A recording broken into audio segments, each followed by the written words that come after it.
तुम्ही पाहत आहात MCN न्यूज मराठी। अकोला जिल्ह्यातील 4 पत्रकारांविरोधात 12 मार्च रोजी अधिवेशनादरम्यान मांडण्यात आलेल्या हक्कभंग प्रस्तावामुळे संपूर्ण जिल्ह्यात पत्रकारितेच्या वर्तुळात संतापाची तीव्र लाट उसळली आहे।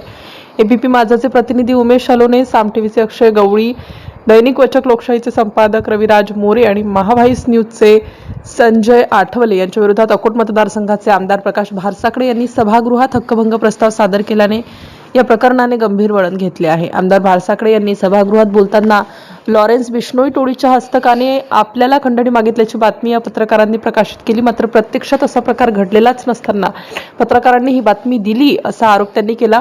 एवढ्यावरच न थांबता आमदारांनी या पत्रकारांवर लॉरेन्स बिश्नोई गँगशी संबंध असल्याचा तसेच पोलिसांच्या नोंदीवर त्यांची गुन्हेगारी रेकॉर्ड असल्याचा गंभीर ठपका ठेवत सभागृहात विधान केलं। या वक्तव्यामुळे पत्रकारितेच्या क्षेत्रात संतापाची लाट उसळली असून अनेकांनी या प्रकाराला पत्रकारितेवर दबाव आणण्याचा आणि पोलीस यंत्रणेवर अप्रत्यक्ष दबाव टाकण्याचा प्रयत्न असे संबोधले आहे। या पार्श्वभूमीवर अकोट येथे आज विविध पत्रकार संघटना एकत्र आल्या। शेकडो पत्रकार बांधवांनी एकत्रित येत आमदार भारसाकडे यांनी सभागृहात पत्रकारांवर केलेल्या गंभीर आणि बेछूट आरोपांची तात्काळ व निष्पक्ष चौकशी करावी अशी आक्रमक मागणी केली। याबाबत उपविभागीय अधिकारी अकोट यांच्या मार्फत विधानसभा अध्यक्ष राहुल नार्वेकर तसेच सर्व सभागृह सदस्यांना निवेदन सादर करण्यात आले। लोकशाहीचा चौथा स्तंभ असलेल्या पत्रकारांवर अशा प्रकारे गुन्हेगारीचे ठपके ठेवणे आणि सभागृहाच्या माध्यमातून बदनामी करण्याचा प्रयत्न हा अत्यंत गंभीर प्रकार आहे। जर या प्रकरणाची तत्काळ चौकशी झाली नाही तर पत्रकार संघटना राज्यभर तीव्र आंदोलन उभारतील असा स्पष्ट इशाराही देण्यात आला। दरम्यान या प्रकरणाचे पडसाद आता केवळ अकोला जिल्ह्यापुरते मर्यादित राहिले नसून संपूर्ण महाराष्ट्रातील पत्रकार संघटना आणि पत्रकार बांधव आक्रमक झाले आहेत। उद्यापासून मूर्तिजापूर, बाळापूर, दर्यापूर, अमरावतीसह राज्यातील विविध ठिकाणी निषेध आंदोलन उभारले जाण्याची शक्यता व्यक्त केली जात आहे। त्यामुळे हा वाद पुढील काही दिवसात आणखी चिघळण्याची चिन्हे दिसू लागली आहेत। पत्रकारांवर करण्यात आलेल्या या आरोपांविरोधात चंचल पितांबरवाले, लक्ष्मी गावंडे, अनुरिती गुहे, पुष्पा तिहिले, नरेंद्र कोंडे, अरुण काकड, प्रभाकर बोरकर, मोहम्मद जुनेद, सरफराज अली, गणेश वाकोडे, देवानंद खिरकर, दीपक दाभाडे, अजबराव वानखडे, बाळकृष्ण तळी, सुगत वानखडे, विशाल आगरे, अभिजित सोळंके, राजेश सावीकर, सुरेंद्र मोरे, राजकुमार वानखडे, धनु बायवार, मेघश्याम महाजन, राजू गावंडे, राजकुमार मुंडाले, अकबर खान, नरेंद्र सुईवाल, सय्यद शकील, निळकंठ वसू, डॉक्टर संतोष गायगोले, सुदेश रजाने, संजय बुध, बाळू दामोदर, डॉक्टर राजभाऊ सुशे, दयानंद तेलगोटे, विलास वानखडे आदी पत्रकार व सामाजिक कार्यकर्ते मोठ्या संख्येने उपस्थित होते। MCN न्यूज मराठीकरिता विशाल आगरे, अकोट।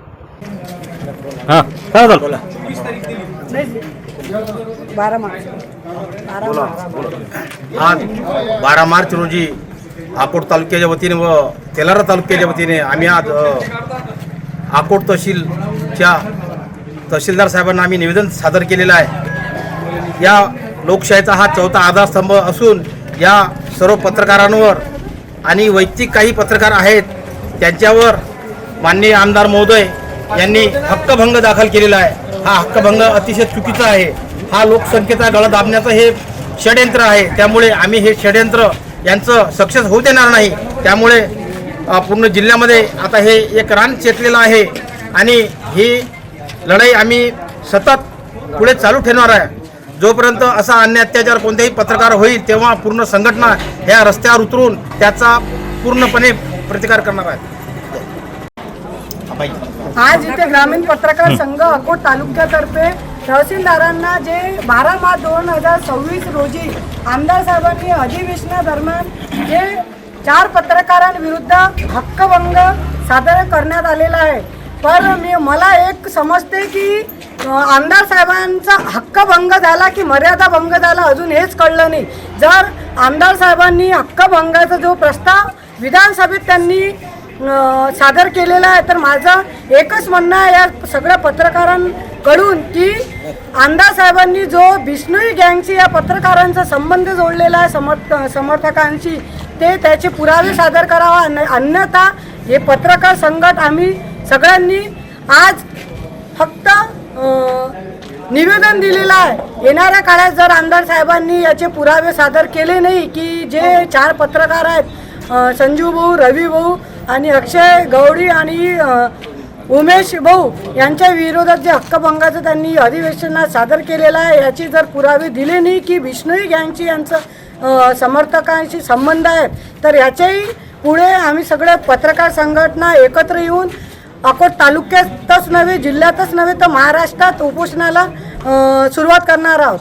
धन्यवाद.